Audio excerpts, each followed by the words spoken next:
Good evening, CFN. How is everyone this evening? It is Civic long weekend. It is August long weekend, and I'm hoping everybody got out and enjoyed some fishing, just enjoyed the outdoors, got out and enjoyed some of that weather, beautiful weather, no matter where you are in Canada.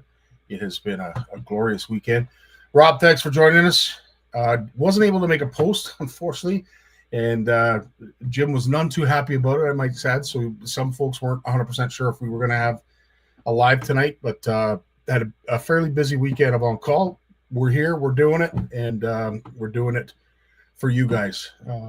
Because as I said, you're the reason that we get up in the morning. I'll tell you, our CFN community is, I tell you, we hold you grand, to say the absolute least. And I will say this, for those that are part of the CFN Fish Off, I can totally see that there was a lot of buy-in and energy used up this past weekend with some wonderful catches. We saw some great submissions so far. The judges have been extremely busy. So let's just take a look back. And really, this tournament's only been running for 4 days now, but there's been some great little memories and stories to be told. Have a look. Shimano sunglasses, caught a 41 centimeter walleye. Good for release. Hello, I caught a largemouth bad with my Shimano. Show my Shimano. There's their Shimano reel. This is a great picture. I love this picture. Look at the focus the dog has on the back. Hey guys, I got a white sucker. Show my Shimano, 13 inch white sucker, and he's going back. Show your Shimano. My son's wearing a Shimano hat. There's a pike that we are releasing. Hey guys, Jesse with another brown bullhead. I caught for Show My Shimano with the Shimano reel. Thanks guys. Look at Ava. There's a picture in there too where Ava is out cold, so I'm sure it was an early morning that they were out. Hey, CFN Fish Off, day 4. I think I caught likely the smallest northern pike I've ever caught in my life, but he counts. Showing my Shimano, I got a white sucker. Oh, yeah. I'm showing my Shimano and I got a creek river chubs. Showing my Shimano and I got a white sucker. Showing my Shimano, I got a smallmouth bass. Awesome stuff. Absolutely awesome. These hero shots are the reason why the judges, Mike and myself, do this. We love seeing this kind of stuff. And I just want to thank everybody who is taking the time, uploading those videos, and showing your Shimano. I hope you all get rewarded because you're doing a fantastic job. Mike is going to be on here tomorrow because we do have our pre-draw giveaway still to do. Unfortunately, it wasn't ready for last week. It will be ready for this week. This box is full of stuff, and it's full of a whole bunch of stuff. Ugly Boys baits, POW castings, Adrian's custom jigs, Artie's jigs. And I want to thank Jeff from Limestone Lures. I'm going to be cutting this package open, and we are going to be putting some more stuff in it. Mike and I are going to be giving this away tomorrow, but the bag is now officially loaded for bear. So if you are participating, and I believe, I'm not sure what the number was, the first 50 to enter, you're going to be entitled to this box of goodies. And it is just a whack ton of stuff. Can't thank Jeff enough over at Limestone, but there's some beautiful, beautiful baits in here that he's packed away. And I'm looking forward to giving it to, look at these. These are sweet looking, man. Oh, drop shot. Yowzers. Great stuff, Jeff. Thanks so much. And as I said, I wish our industry were loaded with guys like Jeff. What a gem. What an absolute gem of a individual. You're going to see him also down at the CSA event coming up in the latter part of this month. You're also going to see someone that we're going to be talking to very soon. That's also going to be down there as well. But needless to say, thanks for all the hero shot. Thanks for all the effort, buy-in, and what have you from all you participants. Really, honestly, makes it worthwhile. Shane, you've been busy. I saw that as well as a carp that you caught. Really nice carp. Mike, how you doing, my friend? You caught Buffalo. You caught a buffalo on Saturday at Port. Nice. Yeah, I didn't see that.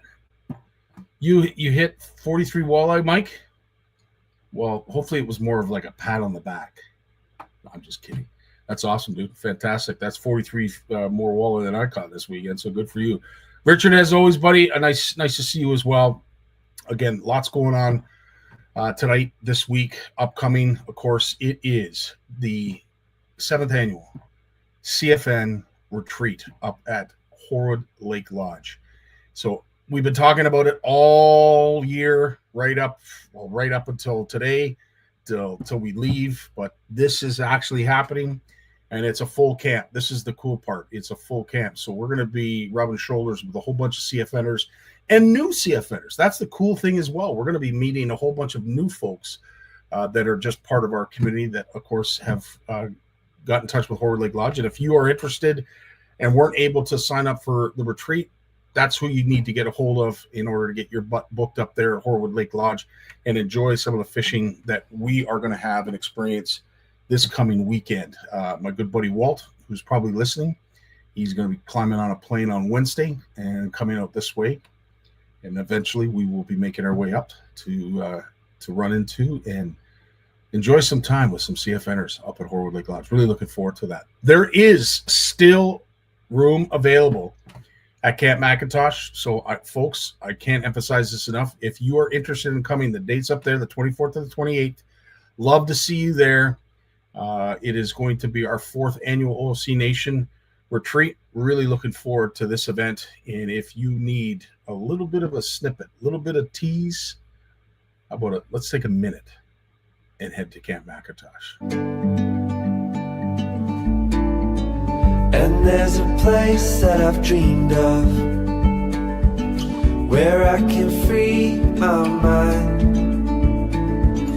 I hear the sounds of the season and lose all sense of time. Feels like we're in a dream, you know what I mean.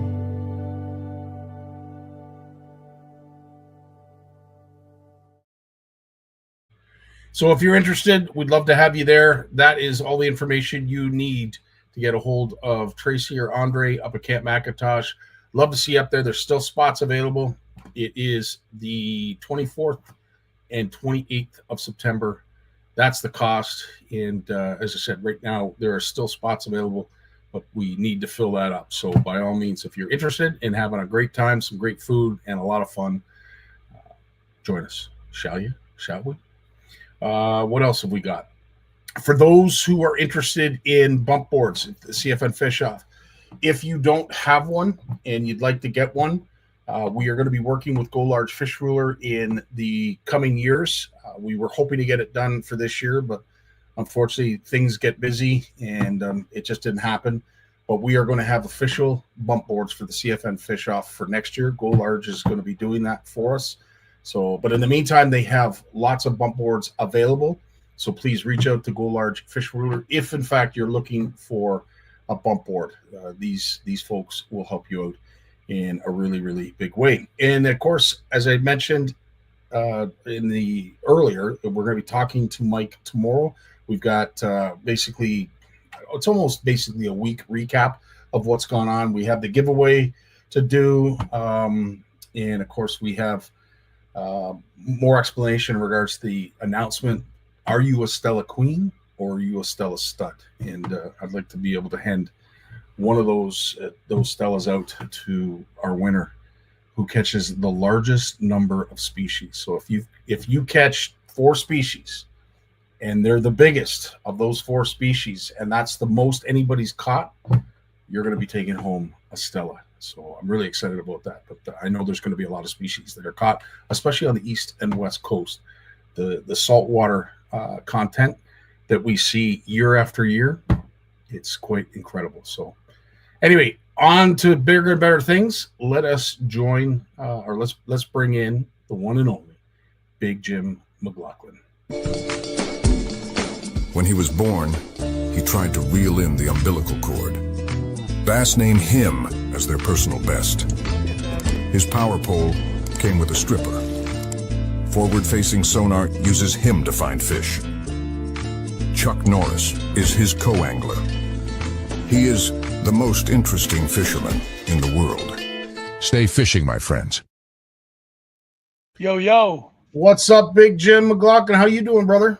I'm doing good. What about yourself, Scotty? I will say, dude, it has been a busy weekend. Lots going on, lots happening, but Hang on for Tammy. Call the gas company in Brampton now. Tell them we got a problem.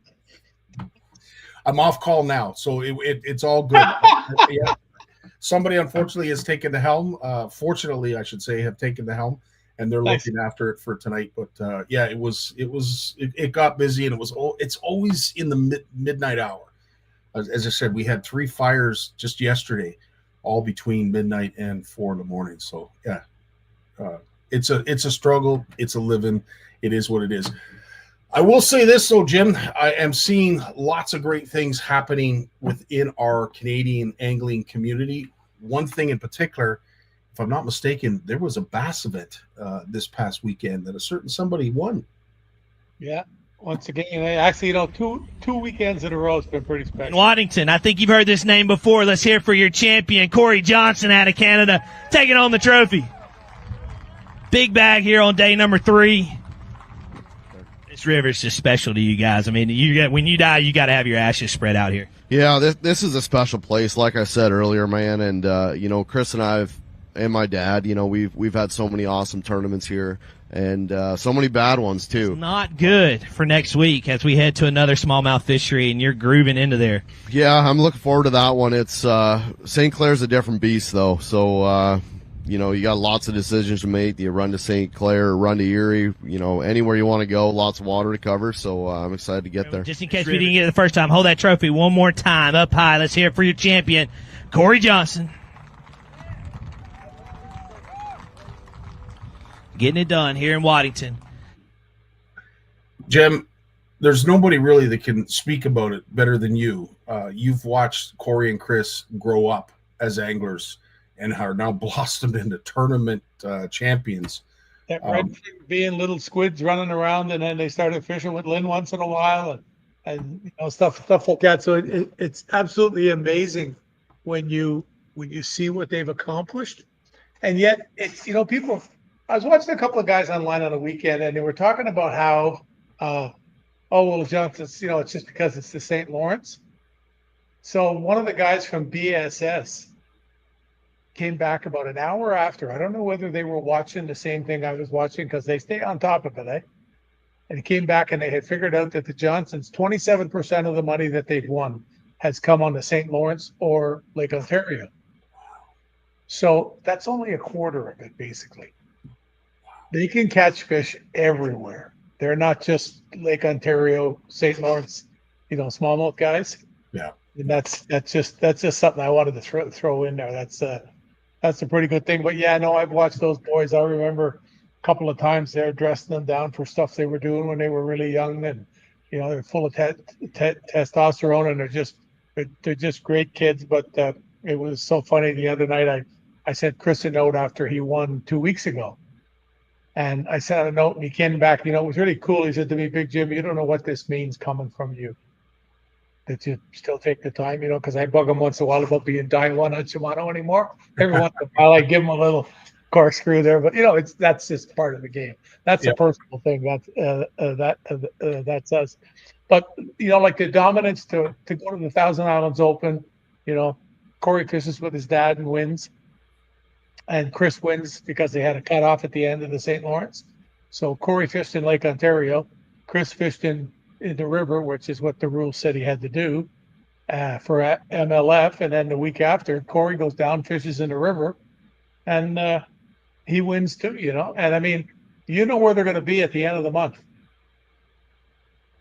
Yep. And, it would be absolutely incredible for them to win a game on that water. They're going to have some real tough competition, but don't think, when these guys are fishing in MLF and BSS and that, there's a lot of names that people know. They know the Kevin Van Dams, they know the Shaw Grigsbys who retired last week, things like that. Like, they know these names, but a lot of tournaments are won by people that nobody knows their names. Yeah. Because there's a lot of guys out there that know how to fish really, really good.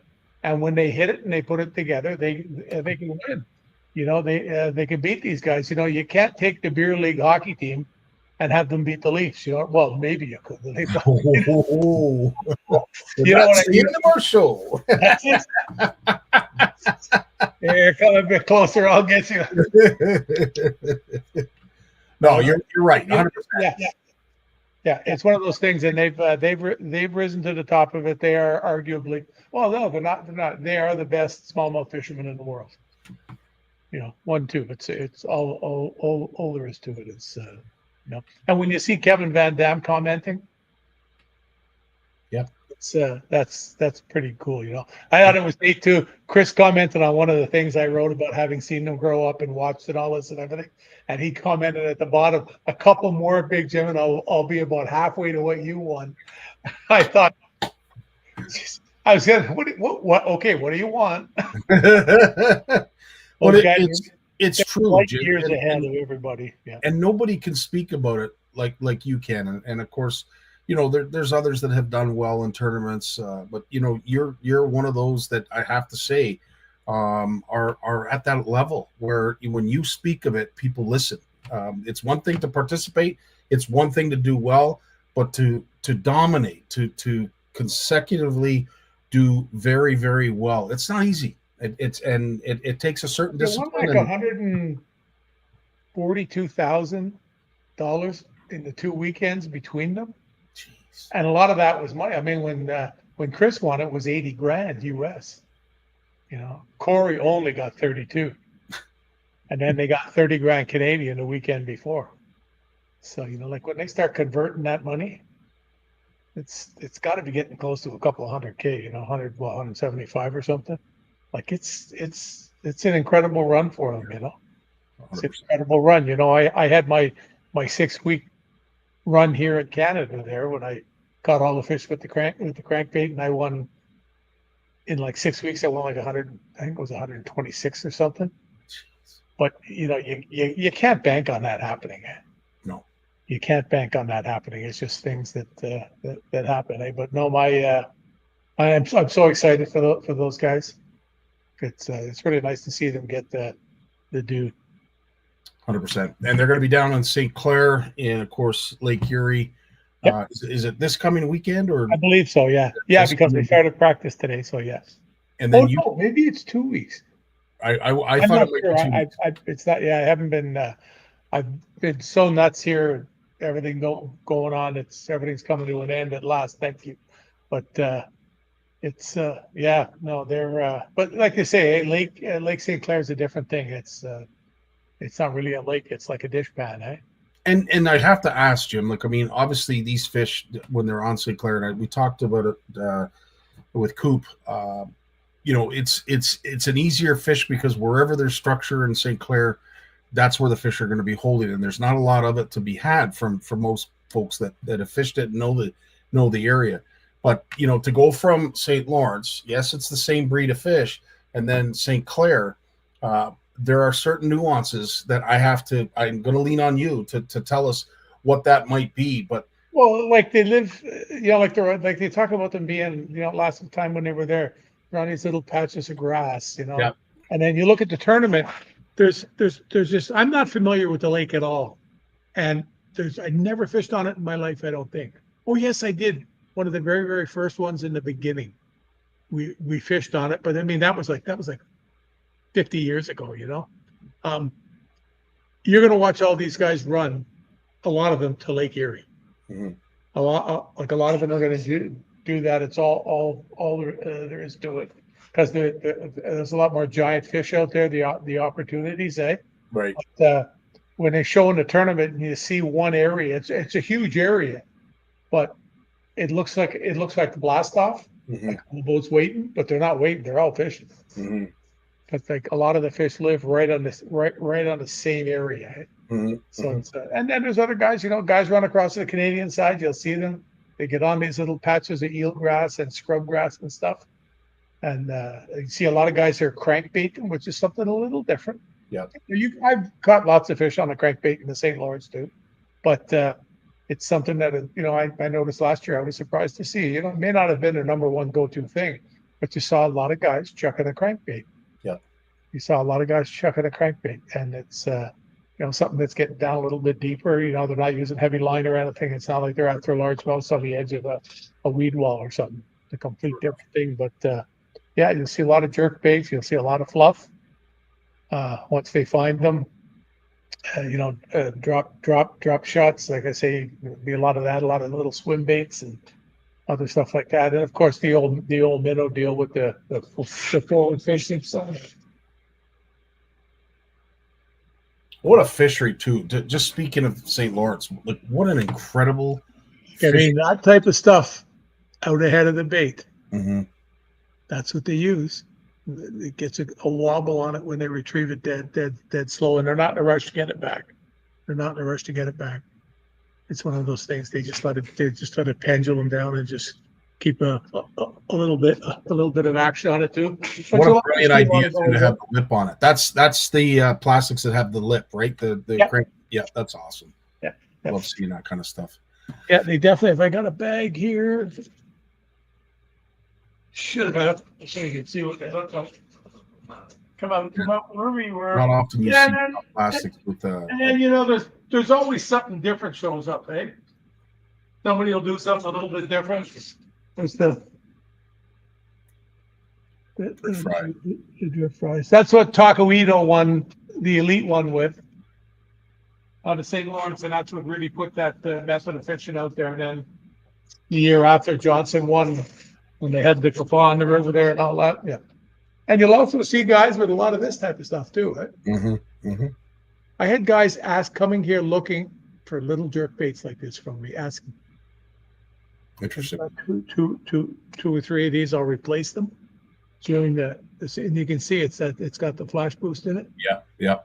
You can't see. Oh, you can see it there. Yeah, it doesn't show well through on the ones that aren't clear sided there when it's not in the water. But I've had so many conversations about guys fishing with those things after the Thousand Islands Open. Of watching a smallmouth pull up on a jerkbait, 6-8 feet away from it, and it's just sitting there, and all of a sudden they just turn and go at it. And I'm sure it's because of the little bit of flash that comes off that. 100%. So these fish are going to get a bit of a break on the St. Lawrence, and as you mentioned, near the end of this month, anglers are going to be right back at it again. And of course, it is the CISA Bass Tournament that's up next that both you and I are going to be down to. And I just want to take a moment for those who are putting this tournament together. You are true champions in your own right, just for persevering during a time when it is not easy to put a tournament together. Just given the landscape and the way of the world right now, it's not an easy. Well, it went very well for them down in New Brunswick last year. It did. Like very, very well. I know, Joe asked me to come down to that and co-MC it and that, but I was just at a point where going through airports and, I can't stand on a stage for any period of time. And I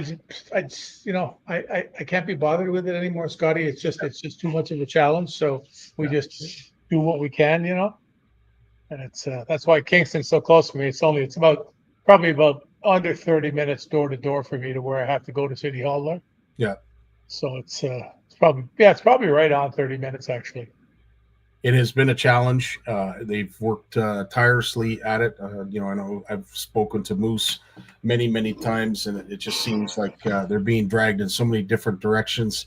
But at the end of the day, it sounds like it's going to be a great event. We are honored to have some great folks down there at the Expo that have signed on and certainly want to strut their stuff and rub shoulders with some of the elite anglers that we just spoke about.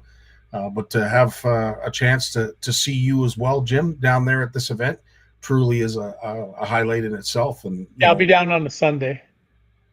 That's so awesome. And I believe that you're going to be at the desk, right? You're going to be emceeing? Yeah, the commentating, yeah. Yeah. So as I said, folks, if you want to come down, support those who support us. The Made in Canada Tackle Show has done a fabulous job of selling this event to some very worthy vendors. And folks, I can't thank you enough for taking a chance and being a part of what is going to be an historic event. And hopefully it's just it's things to come. It's just one of these things that could grow into something fantastic. I think those who are involved with this, that's what they see, Jim, and I'm sure. Oh yeah, that's what Joe looking forward. That's what he wants to do. They want to turn this into something monster, right? Yeah. 100%. And it's got the potential. I mean, when they used to hold the Canadian Open there years ago, they used to get 150 like falling off a log. You know, they give away 60 grand cash to first, you know, at 35 to second. They had pros from the States there, Denny Brower, all kinds of guys would come to that back in the old days there. Woo Daves, I can't think of the names now. Bernie Schultz used to come. It's just to see it, and the American lads used to come. And a couple of years they won it. A couple of years Bob won it. A couple of years I came second, and then Johnson boys started to win here and there too. So it was, and then it just became a dominant thing for them. They've won it so many times. I think they won it like maybe, I dare say, 4 times. Yeah. And how many times have they won it on Simcoe? True enough. Yeah, it's Tip of the hat though to folks who are willing to take that leap of faith and run a tournament, start a tournament. You know, given everything that's going on in the world, things are not cheap. Everything costs a ridiculous amount of money these days. So to venture onto something like this is as I said, it's a leap of faith. You hope for the best, you prepare for the worst, but at the end of the day, what is coming together down there, and the fact that you're going to be there, Ron James is going to be there, some big names that are going to help out and make this event truly something we're all going to talk about, hopefully for the years to come. Yep, I'm sure we will. I think it can turn into something that can hopefully last if they look after it. Yeah. They can't get complacent like happened before with events in Kingston. Mm-hmm. You can't be complacent. I remember when they used to have the Canadian Open, we always used to go to City Hall there across the street. And the mayor would be up there and say his piece at the podium and have a beer with the boys. And they'd put on a big spread and all kinds of great food and everything for everybody the night before. And it was, I always said that they should have done that 2 nights before. Yeah. Let the boys have a go at it. Yeah, I understand why. No, it was, some of them did. Anyway, I was always the first one to offer them another beer. Secrets to your winnings, Sharon. Here at CFN Fish Off. I love it. CFN Live. No, that's awesome. And you know, you've spoken about many times where you get to see some young anglers. I mean, you talk about Corey, you talk about Chris, and how they've grown up and how you've seen them turn into the anglers they are. But you're still reminded in your memories on Facebook, and I think that's really cool. Some of the kids that you've really had a part in mentoring, whether it was giving them a fishing rod, saying hello to them, taking interest in something that they had in their hand. Jim, you've always been there to put that smile. Like those young lads at Canadian Tire last week there, and I stopped to give them lures, you know? Yeah. It's almost 50,000 people have looked at that. That's incredible. People love stuff like that. They do.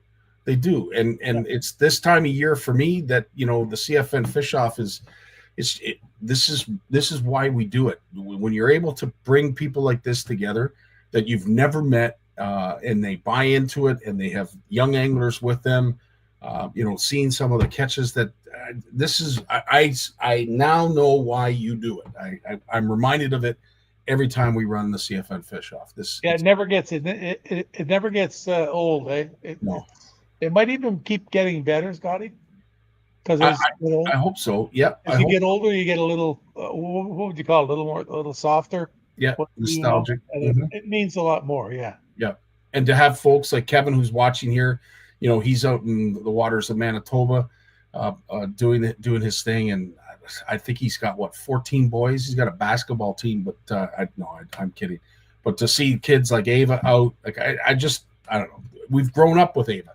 Ava was knee high to a grasshopper. Well, I love the pike today. Yeah, that was cool. And Mark, who is he is such a gem. I tell you, I could go on and on, but it makes me speechless to see it. So I can see what it is that draws you back again and again and again. It's the cool part of what we do. I went down the other morning. I was leaving there, and there was a a mom with her 2 kids right on the dock here fishing there, right where we do the thing, eh? And I stopped and get out of the truck, and I brought my little box of stuff down and let the kids take some stuff out of it, eh? And it was really, really cool. Then the one kid looks at me, goes to me, he says, Big Jim, are you having a fishing tournament here this weekend again? And I said, were you here in the spring? He goes, I was, yeah. And he was right, like he was gung ho, ready to go. Wow. Yeah. Wow. Like if he'd have caught a pound bass onto that dock, you would have heard it 3 towns over. He was ready to go. But and hats off to the mom for bringing him down. I was just gonna say. I don't know whether she's a single mom or dad had gone to work and she took the boys down, but it was early. It was like 6:15 or something. That Cool so stuff. and they caught a whole bunch of fish. That's awesome. They caught a whole bunch of fish. He found me on Facebook after and told me, Awesome. So Well, no, it's what keeps us doing what we do, and that is the reward. If it isn't, then you're not doing it for the right reasons. But when you see stuff like this, it's funny. A couple of weeks ago, you saw me. I posted. I eventually found the in fisherman card. yeah, Okay. Well, I found a box about the size of a pair of work boots had come in. It's actually a box like that, and it is filled with letters from people, thank you cards, little the name tags from shows, like stuff like that. It's that. And I sat out there. I went out there in the morning. I came home. It was really early. I went out. I went in the garage. It was about because it had been so hot, and I just started looking through more stuff. Like I got a lifetime of this stuff sitting in the garage, right? And I just happened to come across this box. I've been looking at it, and it said on the side of it, hockey gloves and helmet, because it was the last 2 things that I had from hockey. And then I remembered that I had given them away to a kid. The last pair of gloves that I had that I wore and the helmet, I gave them to a kid. And I thought, what's in the box? And it was all these things. And I sat out there. I came in. Tammy says, where did you go this morning? I looked at my phone and it was like 5 to 11. Wow. I sat in the garage for 2 hours reading letters, looking at cards. Just, I think I mentioned it. I brought a few of them in there. I popped up. I'm not sure if I showed you them, but couple, yeah. It's just, it's just really, really cool what it is. When you've done the same thing all your life. Yeah. And that big cupboard that's out there with all the stuff stuck to the front of it. Every once in a while, I need something out of that cupboard, and I sit back and look at the cupboard. And I look at the cards, and I it's got to be 150 on it, 200 pictures and things like that, and it just it goes on forever, right? It doesn't end. So cool, buddy. Wow. Me loves it. Yeah, I will say this: any trip back sometimes is a good trip back, especially when it's a great memory. But moving forward, coming up this week. Coming up this week, I got to bring Tammy to the doctor a couple of times. I got finished up at the pain clinic, so I'm a lot happier.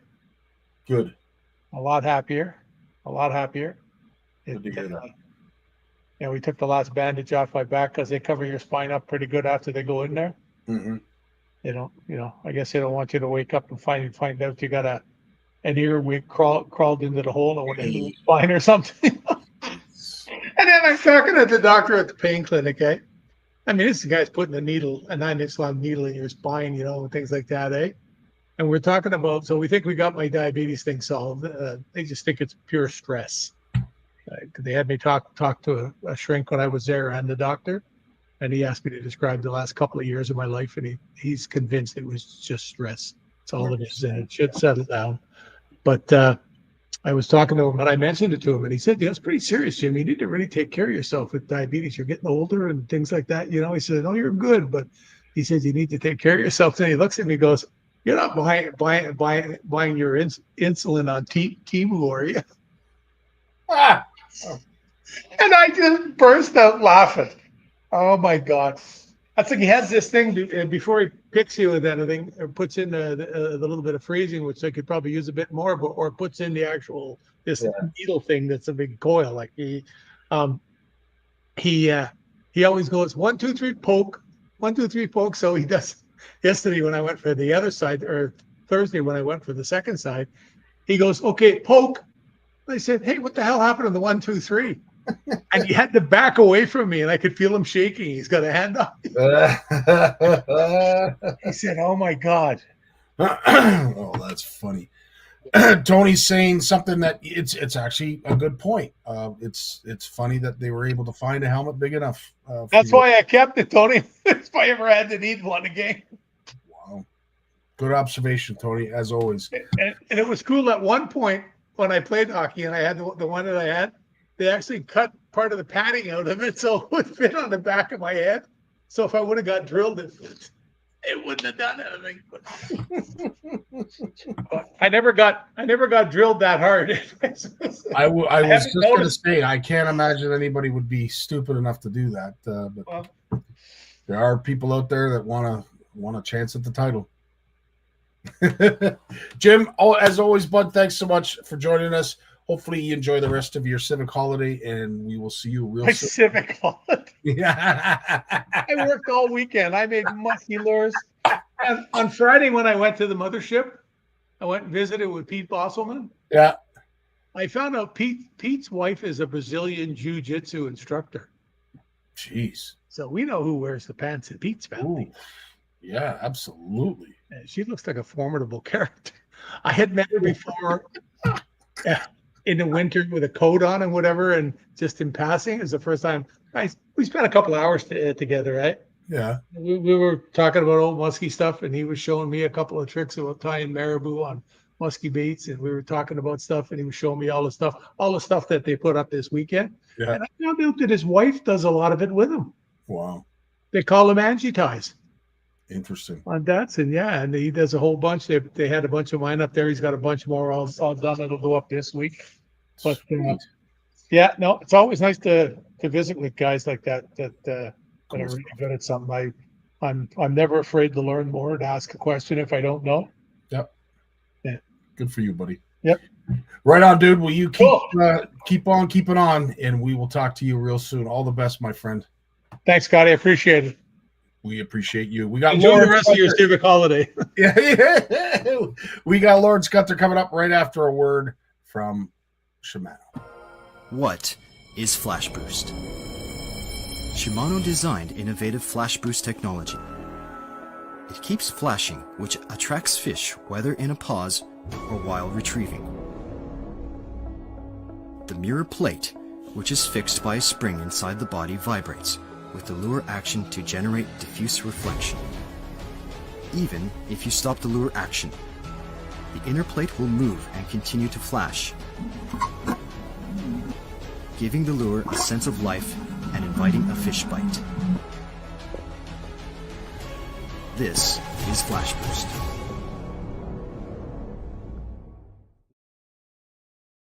And this is Lawrence Gunther. How you doing, Lawrence? Your mic is off, just so you know.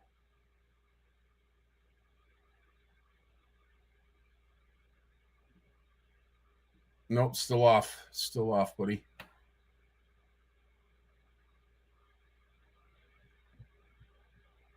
No problem.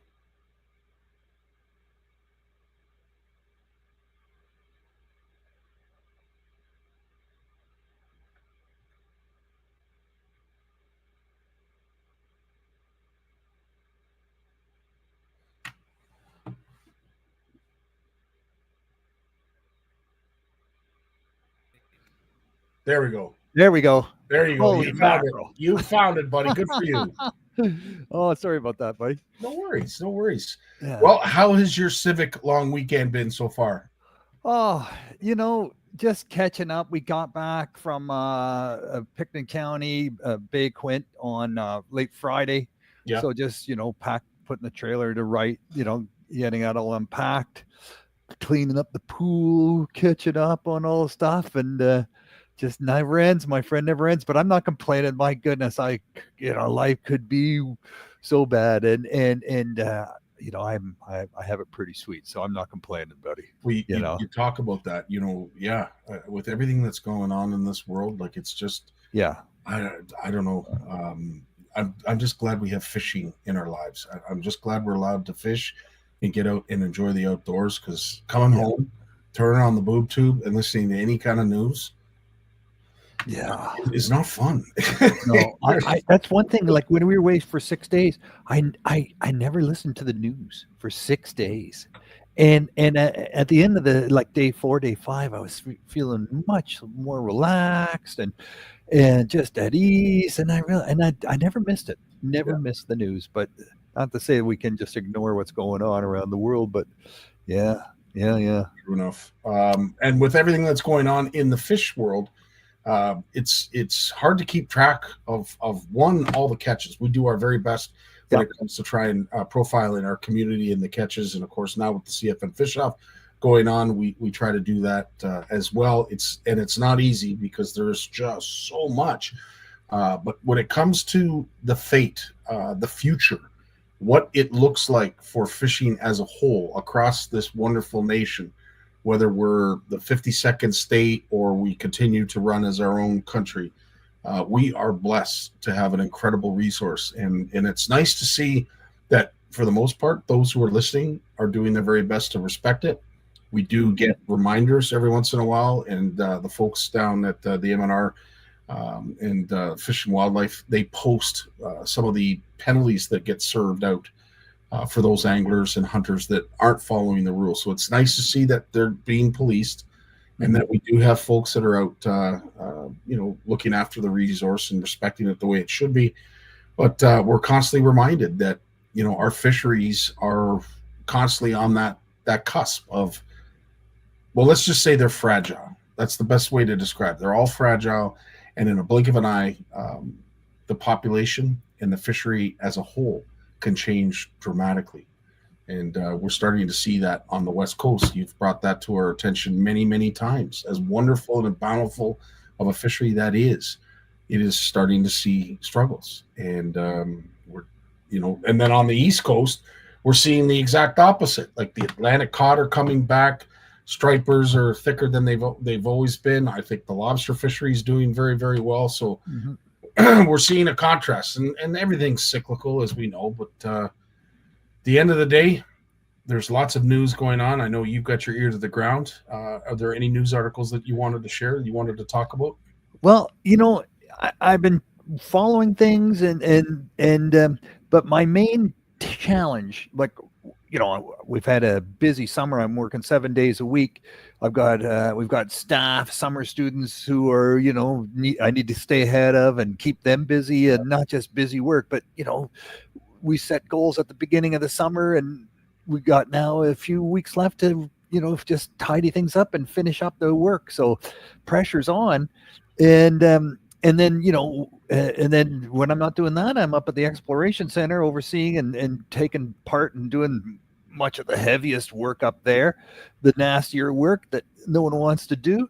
So it's 7 days a week, my friend. Absolutely.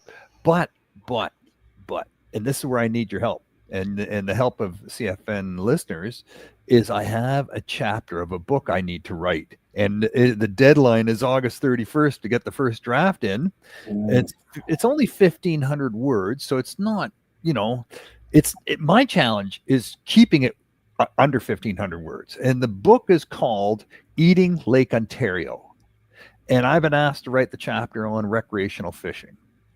So I've met with the people who are writing the chapter on commercial fishing. I've met with the scientists that are looking into the whole chapter on consumption advisories. And, there's going to be 12, 14 chapters. I'm not sure. But it's being done by two professors at Queen's University. They got that's going to be published at the University of Toronto. That's already been determined. So to be asked to write the chapter on recreational fishing. So my question to you is, when did recreational fishing, in your mind and the listeners, when did it begin on Lake Ontario? When did we go from fishing to recreational fishing? On Lake Ontario, I would say there's always been a strong presence of a lake trout community that have targeted lake trout out on Lake Ontario for many, many years. But I would have to say Lake Ontario really hung its hat on the salmon fishery. And I think the buzz that the stocking of salmon created, what it was obviously going to do to the alewife population by, keeping it under wraps. But I would have to say that the positive part of that was that we were going to have an incredible salmon fishery as a result. And what we are seeing, not only last year, we talked about it at great length, how incredible the catch was last year. Well, this year, the quantity of fish might not be there, but holy crap, are they pulling some big fish, big kings out of Lake Ontario. So I would say probably late 80s, early 90s is for me when Lake Ontario really was put on the map as a remarkable fishery. I know I'm way off, and I know that there's other folks that are probably throwing stuff at their computer, their phone right now, saying, "How could you possibly say that?" But I haven't been on this planet forever. Yeah. And for the short period of time that I have been here, I would have to say that when the salmon fishery was created on Lake Ontario, that's when I really saw that distinction of it being a recreational fishery. I agree. I mean, like you, that's my sort of baseline, right? Is when the salmon first swam up the Credit River into my hometown, and that sort of like, holy mackerel, that just really woke things up for a lot of people around Lake Ontario. But 100 years before that, settlers came to North America and they brought common carp because it was a fish that they knew. It was a fish that they knew how to catch, and it was a fish that they had eaten in Europe for thousands of years, and they wanted to have something comfort food here in North America. So they brought common carp with them and let them go in Lake Ontario and all across Canada. And so we were introduced with common carp 150 years ago. So what was that considered recreational fishing? Was it done, was it just done with nets, or, and then jump ahead, it's 50 years into 1910, 1920s, and the muskie tournaments that were happening, and the whole, all the records that were set around biggest muskie. And I'm thinking more than Thousand Islands, but definitely the east end of Lake Ontario. So, how does that factor in all this? I'm thinking, for sure, I think, there's these events, these things that are happening, and I'm mixing up apples and oranges probably, when I'm talking about, I don't think we were having carp fishing tournaments 150 years ago, but we were definitely having carp fishing, right? And we have carp fishing tournaments now, it's to greater or lesser success, but they're happening. It's still happening.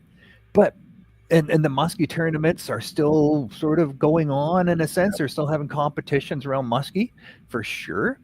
But I think the salmon, the Great Canadian Salmon Derby, right? That was the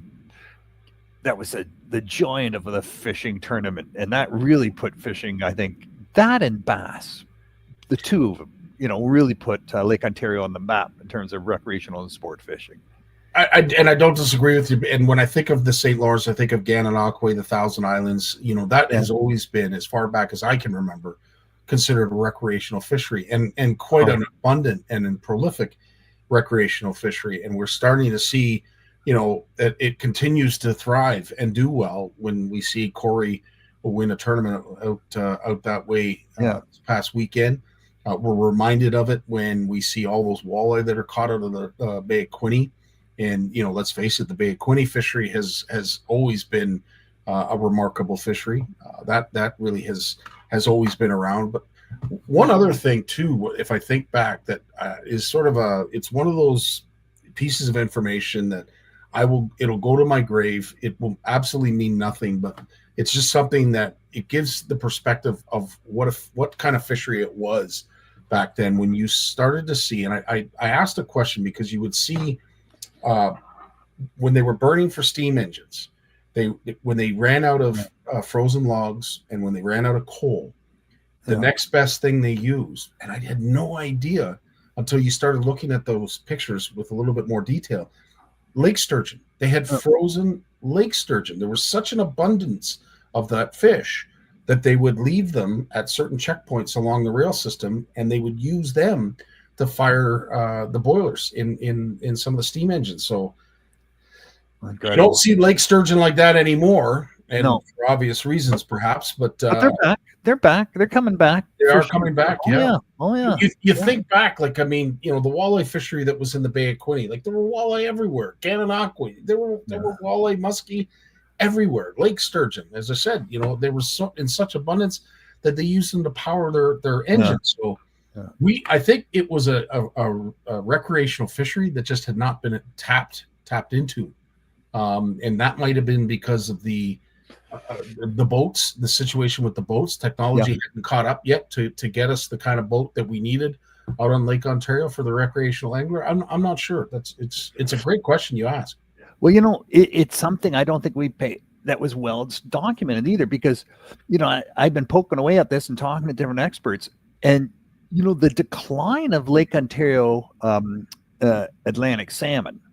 And it was always assumed that it was recreational fishers and commercial fishers that pushed the Atlantic salmon population into, you know, almost complete decline and disappearance.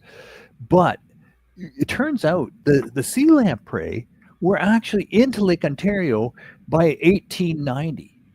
And that was around the same time that the Atlantic salmon population really took a nosedive.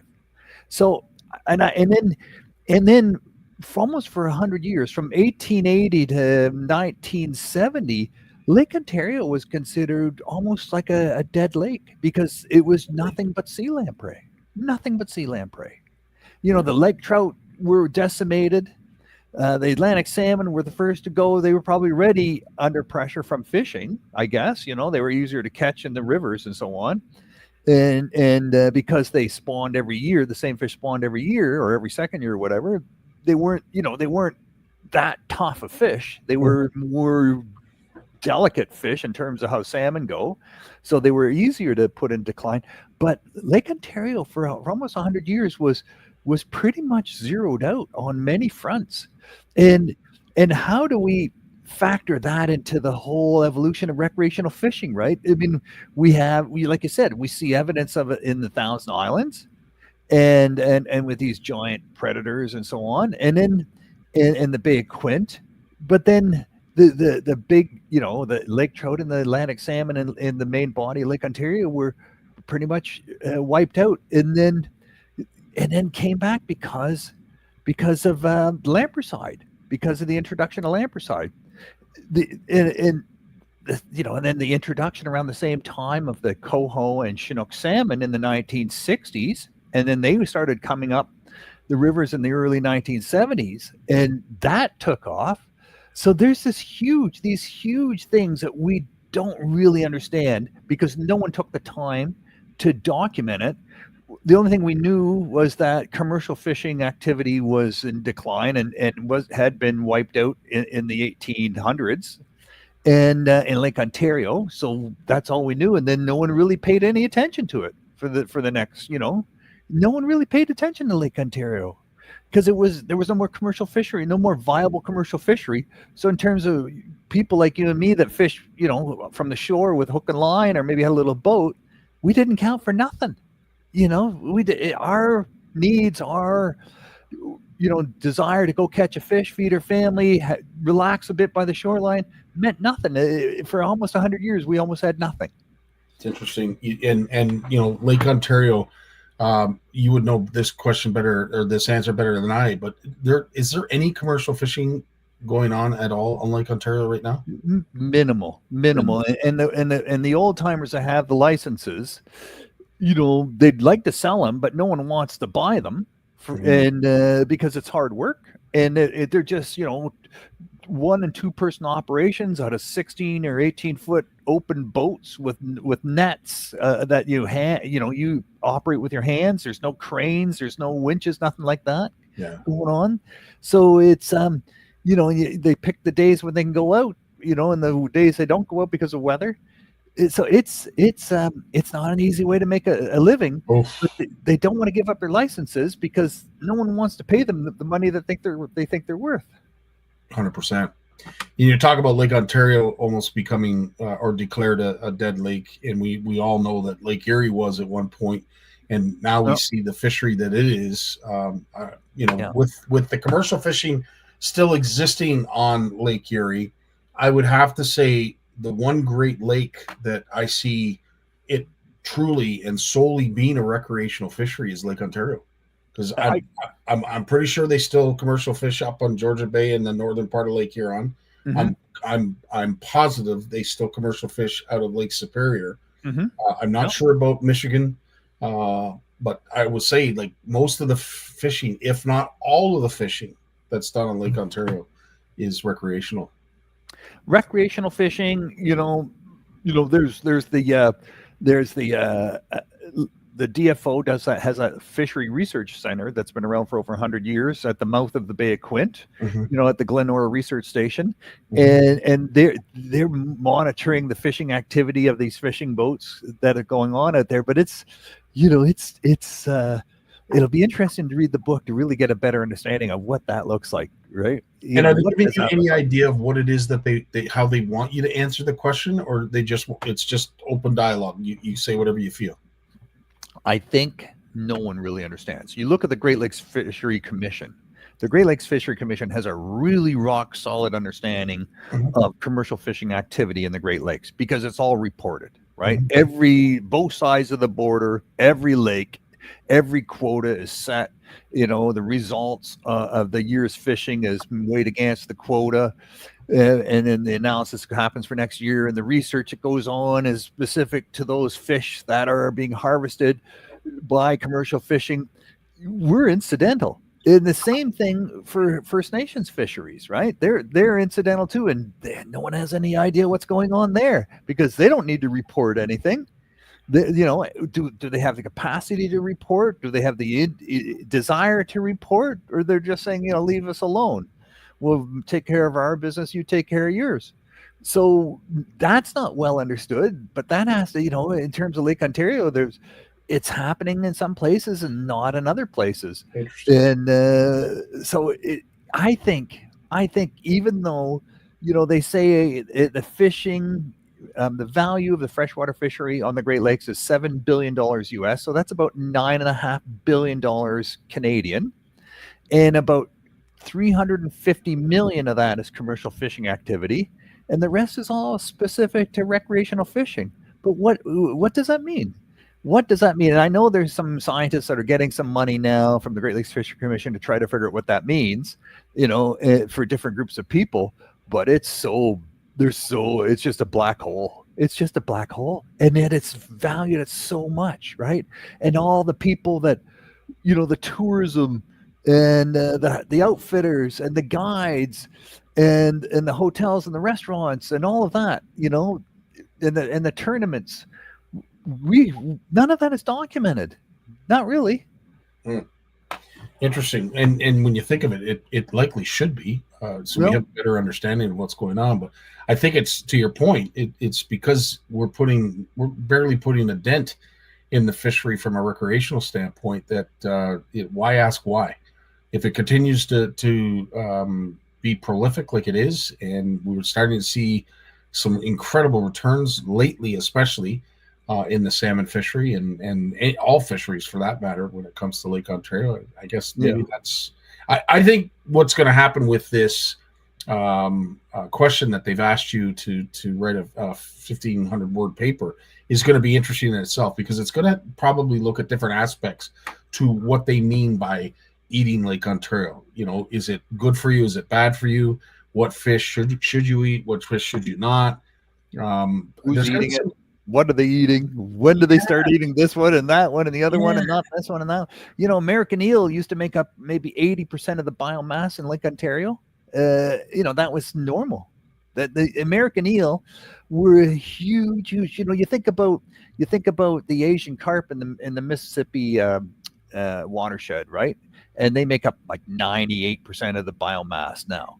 And American eel made up as much as 80% of the biomass in Lake Ontario. And that was standard. That was just the way it was. And now, they're down to about 1% of what they used to be. So that's all shifted. And at the sea lamprey, these same sea lamprey that are in the Great Lakes that we think is evil and dump pesticides onto every year, over in Europe, they were considered a mainstay of the table. People ate them like delicacy. crazy. Delicacy. My Yeah. father-in-law, God rest his soul, couldn't wait to go back to Holland because like we call them chip trucks, right? You go up to Yeah. the chip truck. They have chip trucks over there, but they have deep fried eel. Eel. And Oh yeah. I've it. had it. Yeah, smoked eel. It comes in a little pizza box. Delicious, absolutely delicious. But Okay. sea I'll lamprey. take your word for it. we don't eat sea lamprey in the Great Lakes because they're toxic. Yeah, they're toxic, right? You can't eat them. It would if they weren't. Would we look at them differently? Would there be a commercial fishery? I mean, there was a commercial fishery on American eel in the Great Lakes up until maybe 20, 30 years ago when they finally put an end to it because there was just nothing left to catch. So the up and down and what it looked like and what it looks like now, it's completely changed in so many ways, and it's kind of coming back, and it's just more magnificent than ever right now, for sure. So I think the whole goal of this book is to just shine a light on Lake Ontario to start with, saying, look at this, look what's going on here under everyone's nose. So I'm at the Bay Quint. I do my usual round, go to some of these restaurants, go to some of the butchers, go into some of the grocery stores, and look for signs of local walleye, right? Yeah. And the butcher shop there that does really well in Picton, they said, yeah, we got fresh walleye on the menu, on the board. I said, wow. And I said, where's that coming? He goes, well, I don't know. He said, but I know a guy comes in here every week and he's got a boat behind his truck and he smells like fish, and we buy our fish from him. And I think, okay, he's a commercial fisher, right? They use 18-foot boats and keep them on trailers. And then I go, the only two other restaurants where I find fish, one is selling it as pickerel, breaded pickerel. And I finally get the waitress to say, okay, is this pickerel or walleye? She goes, well, it's pickerel. And I said, well, ask your manager where it's from. She comes back. She says, yeah, it's from further south, southern Ontario. I said, it's from Lake Erie. It's walleye caught in Lake Erie, but they call it pickerel, right? And I said, well, you should buy the fish that are caught right here. Why don't you buy those fish, right, that are caught right, maybe within a couple kilometers of this restaurant. Yeah, I said, you should tell your manager that they should be supporting these local fisheries. Well, you're walking me down a road that it is a pet peeve of mine. Yeah. I love shrimp. I love eating shrimp. Yeah. I would love to eat domestic shrimp, like shrimp that is in North America. You look at the bags, and I understand why it's cost. I get it. But you're looking at Thailand, you're looking at Vietnam, like all these countries overseas, and it's like we have shrimp down in the Gulf of Mexico. I'm pretty sure shrimp swim everywhere. Yeah. How is it that I can't eat North American caught shrimp? Why? The North American caught shrimp in the North Atlantic, the Western North Atlantic, like off the coast of Canada, is the only one of the only few remaining sustainably harvested wild shrimp harvests going on in the world. But the shrimp, you could fit one on your pinky nail. That's how big they are. They're tiny. They're creel, right? They I don't know what the whales eat, and they're tiny little things. You got to pick little shells off them, but they're delicious, absolutely delicious. But you put those on a shrimp cocktail platter and sell them at Loblaws. People would look at me, what am I eating, bugs? And I will say I'm eating. There's Argentina. There's a fish market just down the road that I have a tendency to go to. I'm just curious to see where it's all coming from, much like you're describing here. And as I said, when I go over the shrimp counter, I'm constantly reminded, why is it that there are not like Louisiana, Alabama, or Texas shrimp? Nice, clean shrimp raised in relatively clean water, safe to eat. Bubba Richard, shrimp. I will say Richard Google Dunlop. He has a knack for finding information. So we were talking about the Great Lakes and commercial fisheries. Currently, there are 51 state-issued commercial fishing licenses in Michigan. They're spread out over all 4 of the Great Lakes, though not all 51 licenses are actually fished in a given year. Roughly 35 of the 51 licensed harvest fish each year. Thanks, Richard, for that. He's got a knack for finding this information. Yeah, that's interesting. So again, Lake Ontario, small little commercial operations might exist, as you had mentioned with some of the restaurants that you've visited and had some experience with. But for the most part, Lake Ontario is a completely recreational fishery, as far as I'm concerned. Incredible, and yet you talk to scientists and they say it could sustain so much more fishing activity, right? It's just completely underutilized at this point. I agree 100%. And some of it is the shame of where, like, I mean, for instance, if I were to say Lake Ontario walleye, would you like a bag of Lake Ontario fresh caught walleye? Yeah. Well, the answer immediately would be yes. But the question I would have to ask before saying yes is, where were they caught? Yeah. There's quite a population of them in Hamilton Harbor. Do I recommend folks eating, a feed of walleye in that body of water? Probably not. If you do, don't eat very much of it. But then again, you have Lake Ontario of the eastern end and the Bay of Quinte and everything that runs up there. Would I turn down that walleye? Not a chance. Not a chance. It's delicious. Yeah, and lots of them. Yeah. When you can go out as a guide, guide with your boat on out of Bay of Quinte, go on to Lake Ontario, and within an hour and a half, your clients have caught their limits. Yeah, right. And that's what they're seeing right now on Lake Erie.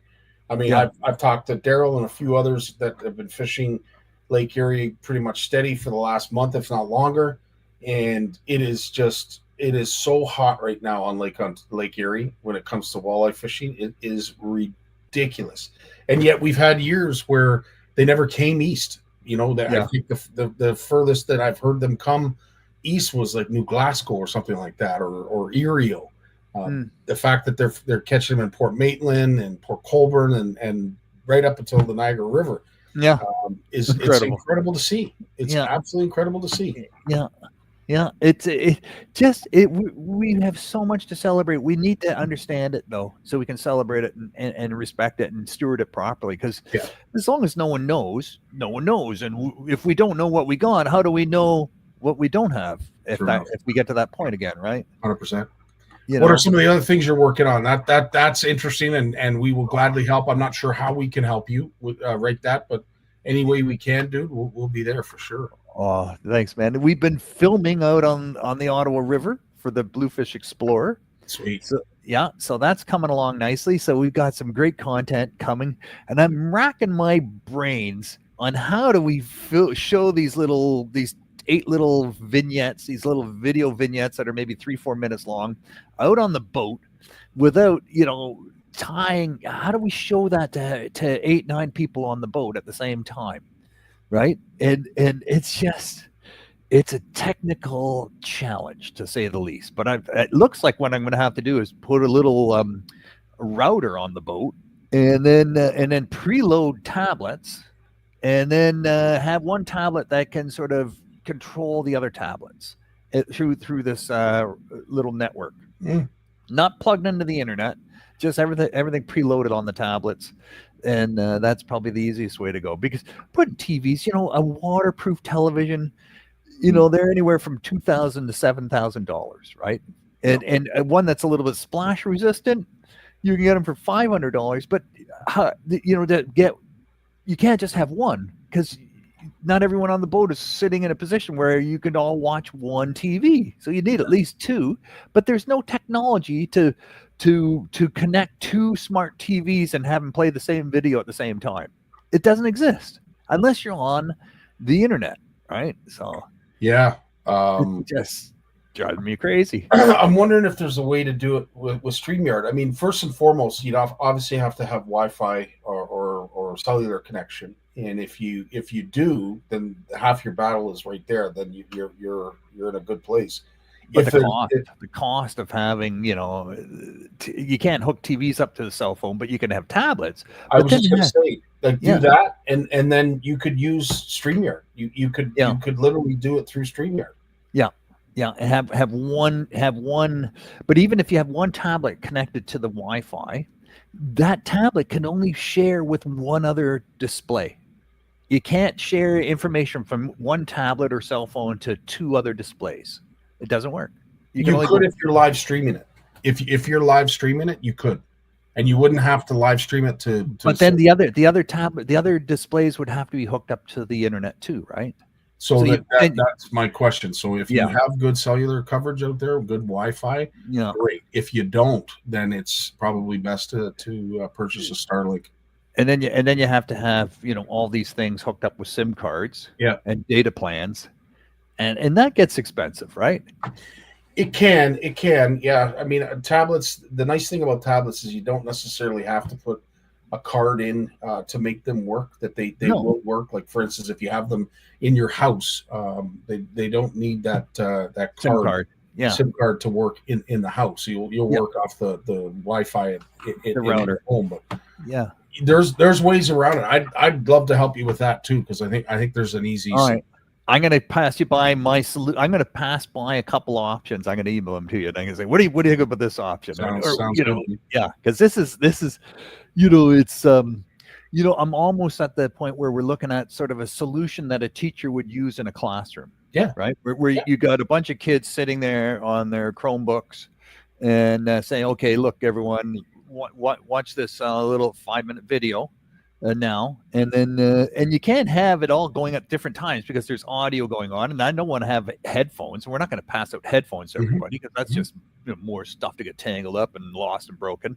So we're going to have one sound system, so which means all the videos have to play at the same time, and that, otherwise it's going to be a cacophony of sound.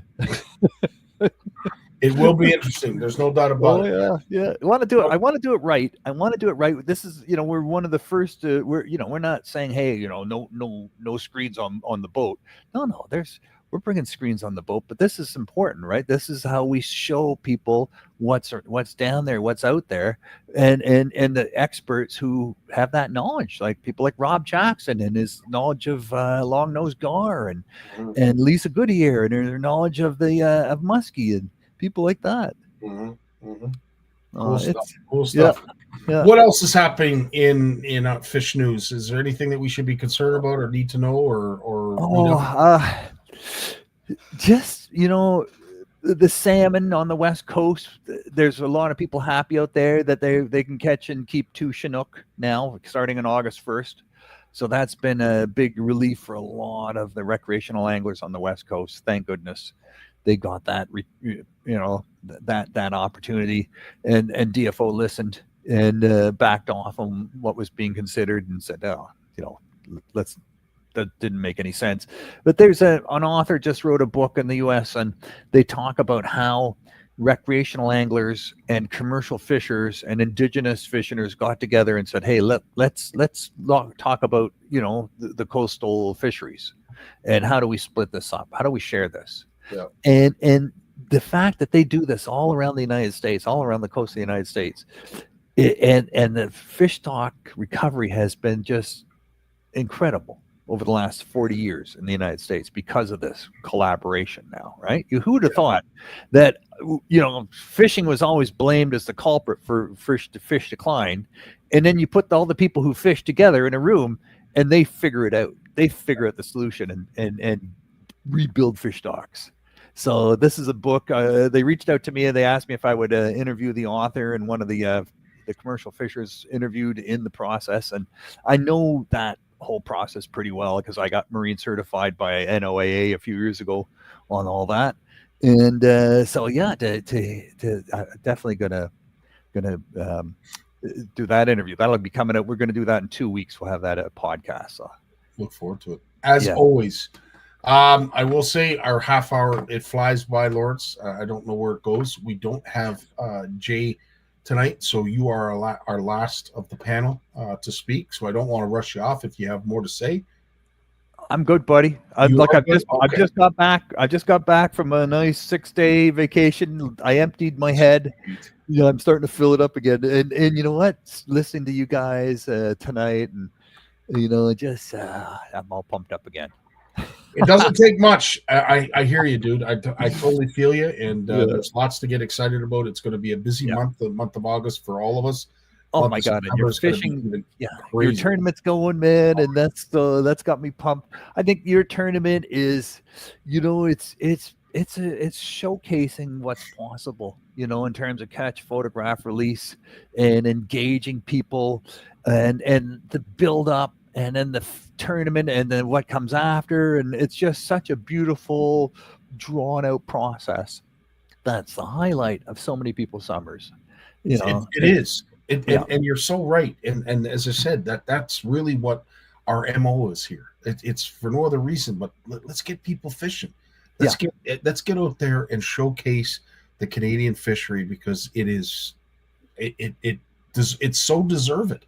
What a fishery we have, regardless of what it used to be back in the day, stuff that we've talked about, tonight.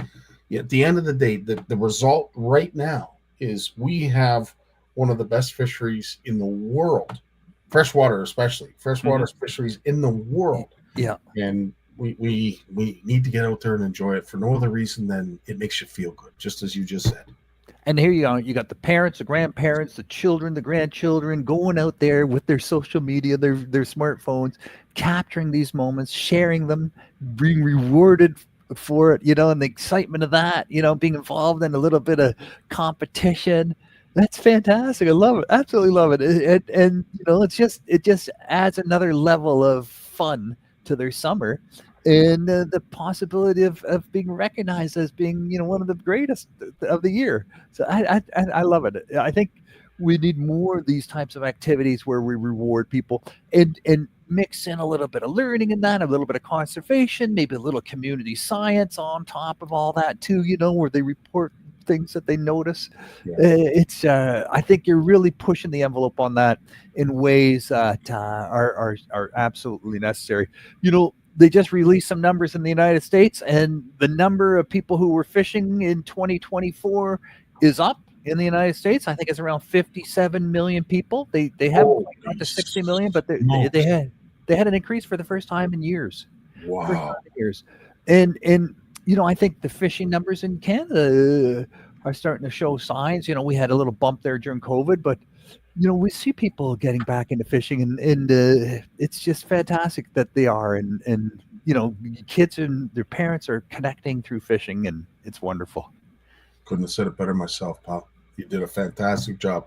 As always, thanks so much for your time. Thanks for being you, and we look forward to speaking to you. It won't be next week because we'll be up at Horwood, but in the coming Mondays, dude, I look forward to it, and I'm very interested to see the progress of your research center. But any way we can help CFN, we'll be there for you, bud. Thanks, buddy. Good luck next weekend, and we'll miss you Monday night. And well worth it. You take care of yourself, Lawrence. All the best, my friend. Enjoy. You too. Thanks. All right. So that is our show for tonight. I can't say enough about the folks that work behind the scenes, Steve and Walter, who are doing edits as we speak.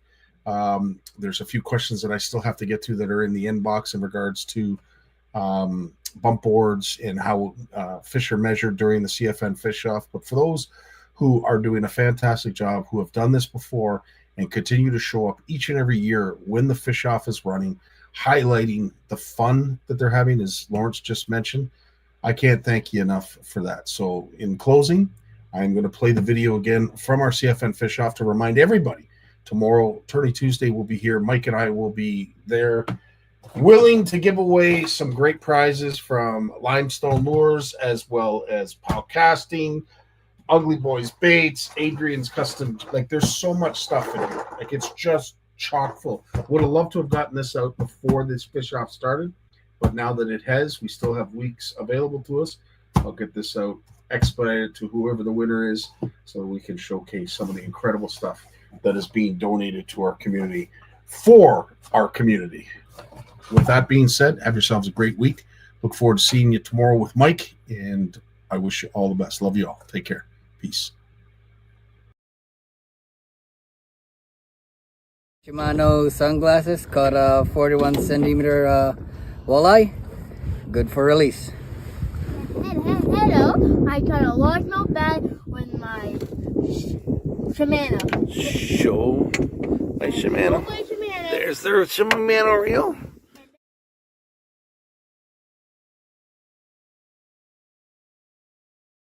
Hey guys, I got a white sucker. Show my Shimano, 13 inch white sucker, and he's going back. Show your Shimano. My son's wearing a Shimano hat. There's a pike that we are releasing. Hey guys, Jesse with another brown bullhead. I caught for Show My Shimano with the Shimano reel. Thanks guys.